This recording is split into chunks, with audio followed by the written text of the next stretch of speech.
around you. That's why you need VOP this morning, because we will climb this far to give you a voice in what's going on, from news, reviews, politics and the economy, sports and even entertainment. Join us weekdays 7 a.m. to 9 a.m. right here on VOP TV. VOP TV. Now you have more than a voice.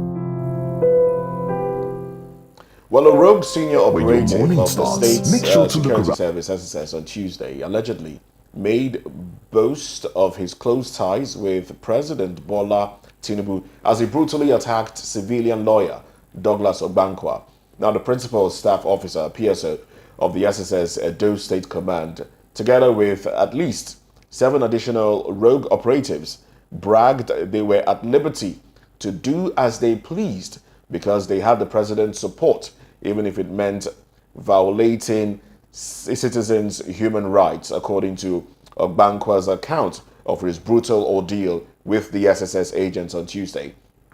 Now, Obankwa alleged the PSO of the SSS Edo State Command brutalized and later placed him under arrest for staunchly refusing to allow operatives of the agency whisk his client, Eramosele, to a secluded place to give a statement without the presence of a lawyer. Oh well, that's well, we have a video of Obankwa after receiving treatment and what he said to the public, addressing the issue. You can see well, that's it on our screen. His back swollen. Well, we still have our guests with us, Nelson Ekujimi and Dr. Jide Ojo. But first, let's take a listen to the words of Obankwa, and then we'll speak to our guests on the show. Let's take a listen. Fellow Nigerians, my name is Douglas Obankwa Esquire. I'm the one that was assaulted by the principal staff officers, operations and intelligence, and about 8 other officers being urged on by 3 other females at the DSS headquarters in Edo State, number 1 High Court Road, Benin City. We were invited there by Mr. Chuk Sarukusi, the Deputy Director, DSS Edo State Command. As you can see, the marks at the back at my back right now, evidencing this particular, injury, particular attack on my person. I want to call on President Bola Ahmed Tinubu to personally intervene in this matter, particularly because the people who did this said they are the president boys. I know President Tinubu to be someone who has a zero tolerance for flagrant abuses on people's rights. For these particular people to do this and use the president's name is completely unacceptable. They must be identified by the DSS. I am not happy with the comments of the spokesman of the DSS that I need to make a formal report. The DSS does not act on formal reports. Let's be very fair in our dealings in this country. They don't act on formal reports. I have already sent something to many of their officers, and they are aware they must act for the interest of the rights of Nigerian citizens. Fellow Nigerians, my name is Douglas Obankwa Esquire. I'm the one.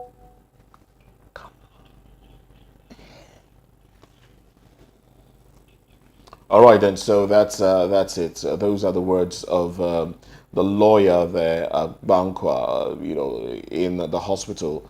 Oh well, let's come to you now, Dr. Jide Ojo. You've read the story. You've seen that one. Now, what do we say to the attitude of security agents, the way they treat? I mean, this is not a first.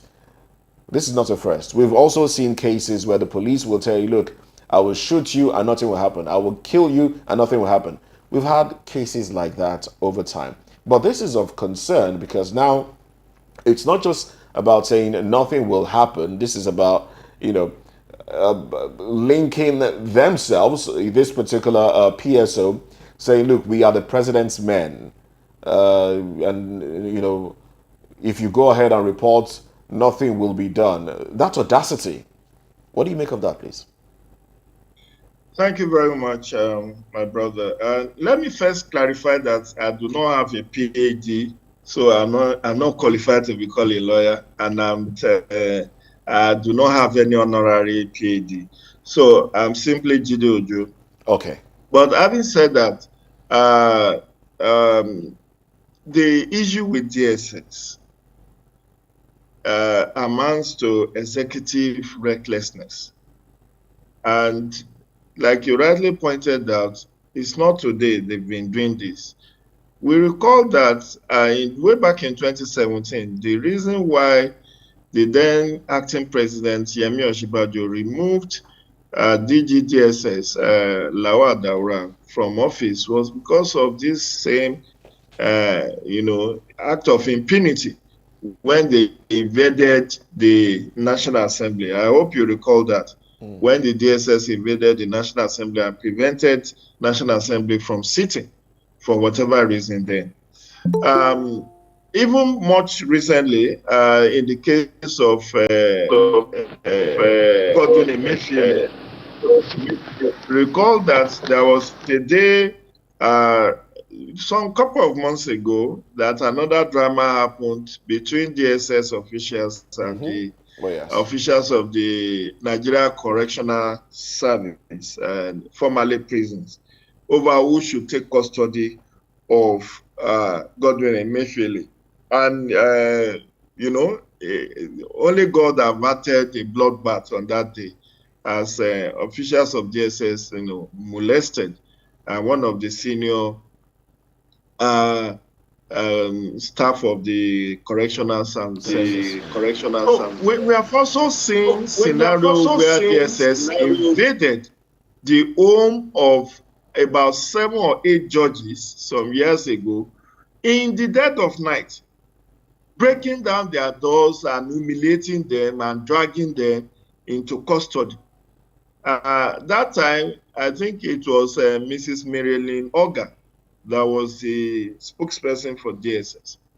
And eventually, with all the grandstanding of DSS, none of these judges went to prison, despite the claims that they saw them with firearms, they recovered huge currencies from them, because of simple procedural error.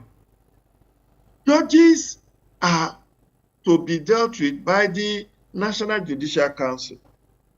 There was no formal report. There was no, invitations to extended to them that you will say, oh, they refused arrest. Why breaking down their homes in the dead of night? So we can go on and on. So many activists that have been picked up and kept, under what I would call forced disappearance. I mean, the lawyer in this case was right. Under our jurisprudence and we are a signatory to the Universal Declaration of Human Rights, 1948. A client, a suspect is entitled to a lawyer. And, that's why they said when somebody is being arrested, they say you have a right to keep quiet or to be silent, because whatever you say can be used against you in the court of law. I hope we are all very familiar with that refrain. Of course, yes. And why is that? Because you need a lawyer to properly guide you so that you don't end up roping yourself over what you may not know about. So it's a right, it's not a privilege for you to have your lawyer present when you are giving a statement. And what the lawyer has said is the right thing to do to protect the interest of the client. Why do you want to take my client into a secluded place to go and write a statement when I'm here? It's not like I'm not reachable. It's not like I'm out of the country or out of state. I'm right here. Let him write whatever he needs to write in my presence so that I properly guide you. You now said no. All this braggadocio of we are president's sons or daughters and we can do anything. I'm sure that they were just grandstanding. they cannot lay claim. I know Asiwaju knows his children, and he knows those who he sent on errands. And he could not have asked any of these people to go on this kind of mission. I recall, and maybe you also know, that barely a week after the inauguration of the president, the same DSS invaded the office of EFCC in Lagos. Did you remember? Yes, of course. When they invaded the office of EFCC in Lagos, it took the president and it took the presidential intervention to say, go back to your office. That is interagency rivalry. Both of them are under the executive arm. Why would you invade an EFCC office? I've told you the altercation between the correctional service and DSS official. So all of these things that is playing out, whether at the institutional level or at interpersonal level, does not project the image of the secret police in good light. And I think they need to be reorientated, and part of their training curriculum should include human rights education. All right. I'm just suggesting, peradventure, if that is not already in it, because sometimes these people are well trained, but overzealousness on their own part could make them to misbehave like this. So it's condemnable if the account of the lawyer is valid, if that is the true position of what has happened. What the DSS has done is condemnable. All right, and so I think your organization, your TV, should reach out to the PRO, Dr. Afnaya, reach out to him. Now, this is the statement from the PRO. Position. This is the statement from the PRO when he was contacted. The PRO said that was beer parlor conversation, and that's the statement that infuriated the lawyer even more. He said it was beer parlor conversation. How now? Let me quickly come to Nelson, because I do understand that Nelson has rejoined us now. Nelson, what do you make of this being described as beer parlor conversation, where the man was claiming to have been brutally treated? Now, Nelson, we'd like for you to please. I'm not in the know of what you are discussing. Oh, you're not? I joined you midway. I don't know what you are discussing. All right, then. Thank you very much. I guess we'll have to excuse you then, because we're running out of time on the show. I was going to call you doctor again, because I guess I'm just used to it. Well, you do that, but you know that will be on an honorary basis. So I don't want people to sue me and say that I'm an impostor. All right, that's fine. That's fine. So what do you make of that statement now? Beer parlor conversation. It's very disheartening. It's very, very disheartening. It's very for the PRO of DSS to say that's a mere beer parlor gossip. When there are evidence that this person was attacked, when there is an evidence rather that this person was attacked, he went to an hospital, he got treatment, and he said it's beer parlor gossip. I thought Dr. If that is the person who issued that statement, should have gotten in touch with the Edo State Command and get a proper briefing on what really transpired. Not just to wave it aside and say that is mere beer parlor gossip. I mean, I can go on and on and recall so many acts of impunity that DSS has how they have overreached themselves on a very many occasions. I mean, I've told you about the judge's case. Look at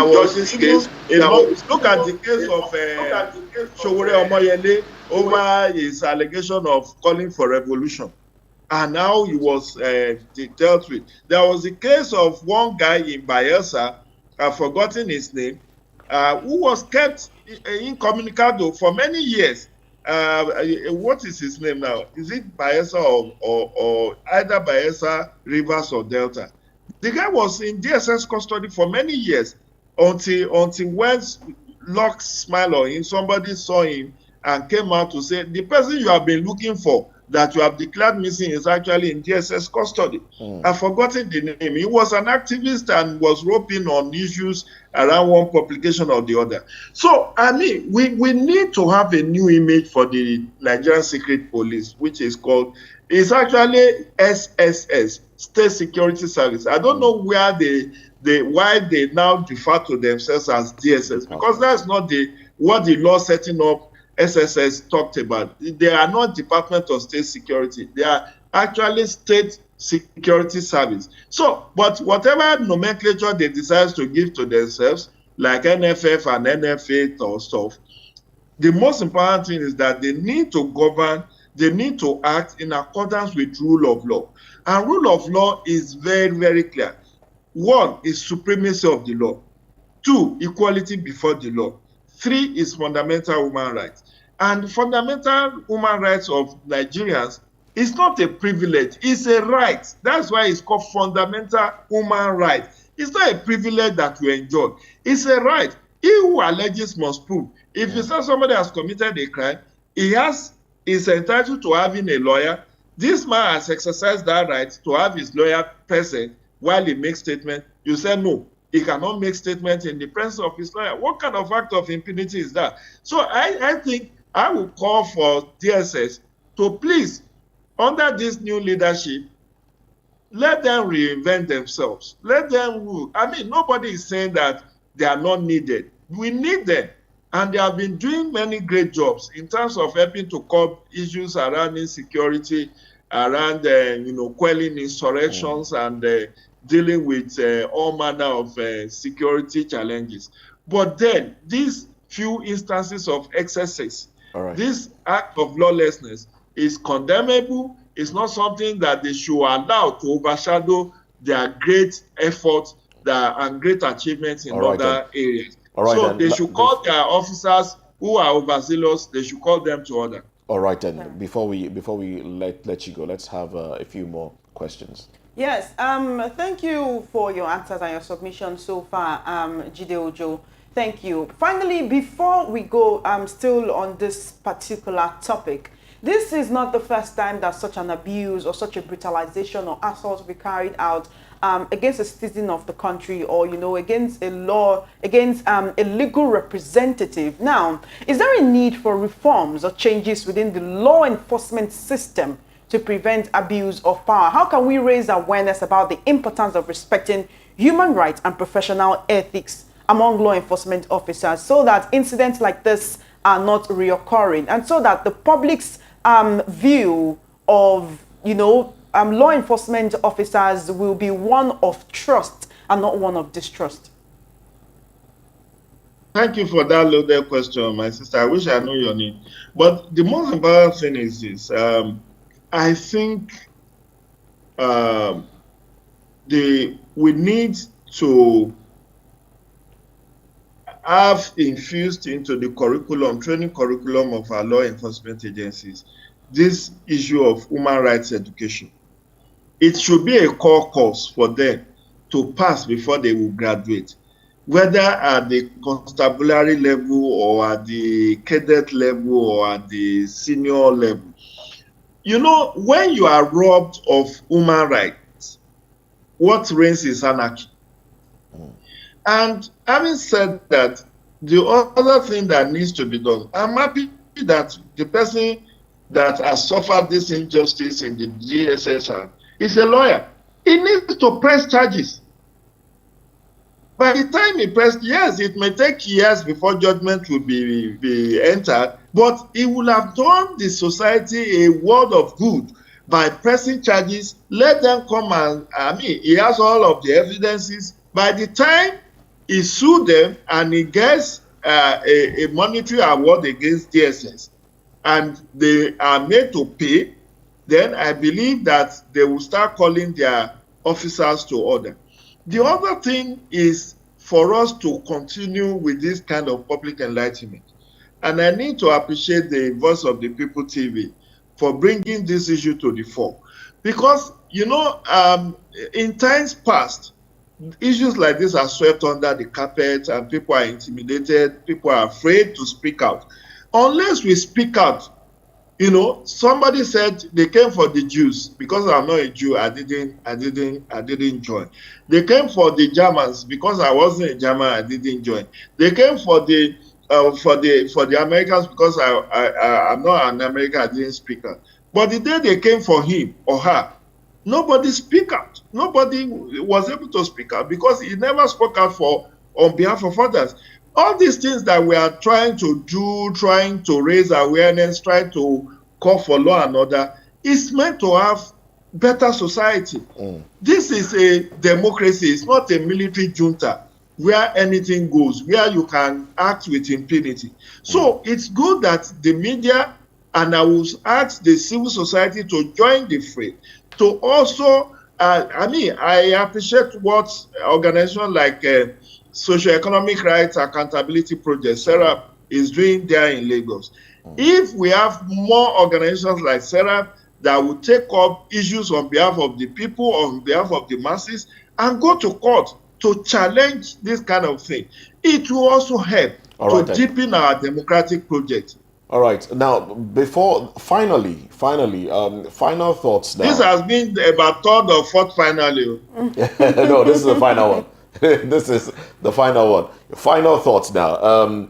Do you think the presidency should respond to this, seeing that in not too long ago we had Asarido Adokubo, brandish weapons on YouTube and said some things, and then that was after he met with the... And raising a militia of young men, actually, to fight for the president. Associating himself to the president.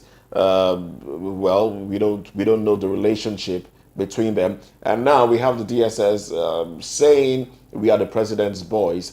Do you think this is something that the presidency should respond to? And quickly too, so that people don't take this out of, think differently of the whole thing. I agree with you, my brother. And in fact, I can also expand that to include the National Union of Road Transport Workers face-off that is going on, for which TUC had a protest march to the was it to the Alausa or to the State House of Assembly in the course of this week? Now, this whole issue of impunity, we are the president's boys, we are the one in charge, we are the one in government. This whole braggadocio is something that the president and the presidency needs to react to. And I believe that it should be brought to his attention. So that he also will be able to issue a clear-cut statement. Because the issue of Asari Dokubo, after that photo ops with the president, he grew wings and was throwing his weight all about, doing that YouTube video saying that nothing will happen. Anyone that wants to challenge the president will be dealt with. This doesn't rub well on the president. Our president is not an Agbero. Our president is a decent man. Although as a father of the nation, he cannot say, oh, I don't know these ones, these are my only children. In every family, there are the good, the bad, and the ugly. But you need to tame the bad and the ugly ones so that they don't end up spoiling your family name. That is that's the anecdote I can share on that. The president is the father of all nations. He's the father of the entire nation. But he needs to distance himself from anyone, institution, or individuals who may want to rub off negatively on his personal and on his presidency. All right, then. Thank you very much, Gino. Now, finally. Okay. I think we should expand this finally to just the intro. Finally, her name is Chioma, because I know you said yes, you didn't know her name. Chioma Innocent. Her name is Chioma Innocent. Thank you so much. Just so you know. And you? I am Moses Humphrey. Thanks for joining us, okay. Jide Ojo. Moses and Chioma, it's a pleasure to be on your show. Thank you very much. Have a wonderful Friday. Enjoy the rest of your weekend and happy Independence Day in advance. Happy Independence Day to you too in advance. All right, that's Jide Ojo, a public affairs commentator. We're also joined by Nelson Ekujumi, also a public affairs commentator. Now we're going to the world of business quickly, and then when we come back from that one, it will be sports and entertainment. Now, but touching on business now, the National Economic Council, NEC, on Thursday appealed to organized labor to shelve planned strike scheduled to begin on the 3rd of October. The council, chaired by Vice President Kashim Shettima and made up of governors of the 36 states and the FCT, however, expressed concerns about the current situation in the country and resolved to engage with labor leadership at the state level. Now, Governor Caleb Muftwang of Plateau State, while briefing on the resolution of the 136th meeting of NEC at the council chambers of the presidential villa, disclosed that NEC mandated each state to continue to engage with labor in all the states, that's engaged with labor, with the leadership of labor in all the states. NEC, a statutory body that has the mandate to advise the president on the nation's economic affairs, is chaired by the vice president with the governors of the 36 states of the federation, the governor of the Central Bank of Nigeria, CBN, Minister of Finance, and other stakeholders as members. Away from that, on to another business story now. The foreign exchange, FX, was calm on Thursday, waiting for the next policy action of Olayemi Cardoso, the new Central Bank of Nigeria governor. And this comes as the Naira steadied at 1,000 Naira per dollar on Thursday on the parallel market, also known as the black market. At the investors and exporters I&E Forex window, the Naira appreciated by 2.35% as the dollar was quoted at 750 Naira 8 kobo on Tuesday compared to 773 Naira 25 kobo to a dollar quoted on Monday, while data from the FMDQ indicated. Cardoso confirmed on Tuesday, alongside the 4 deputy governors by the Senate, proposed resetting the Apex Bank. Now, he said his immediate priority would be to work out ways to aggressively offset massive FX obligations as part of measures to attack the current Naira downturn, which has become a huge burden for the economy. And that's it from the world of business. We'll take a break. When we come back, we'll get into entertainment and sports.